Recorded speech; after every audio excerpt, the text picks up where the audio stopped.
Vipi tena mbona unanistua wewe? Rafiki yangu mimi kitu ambacho nimekuitia hapa. Mimi kuna vitu nimeota leo usiku. Unaona? Na wewe ndio rafiki yangu kabisa wa damu kabisa. Unajua nakuaminia sana wewe. Toka nimetoka Tabora huko Busalala. Unaona?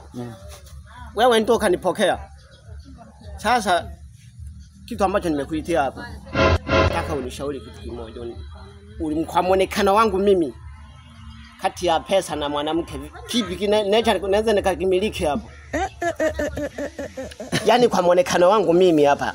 Hebu naomba unipe ushauri rafiki yangu. Maana wewe nakuaminia na kukubali jembe langu. Kati ya pesa na mwanamke au mwanamke? Watu siku hizi. Labda tu Masanza nikwambie tu kitu kimoja.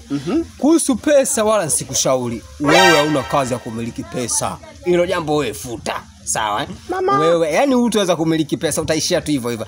Na kuhusu wanawake wanaozungumzia wewe hauna uwezo kupata mwanamke pisikali ya shamba. Acha. Ya leo. Zaidi labda umepata watoto wa hapa wajiliwelewe au wanauza ubanda au wanaojiuza, ndio utakuwa na wewe na mshapita tu uvae ukimwi.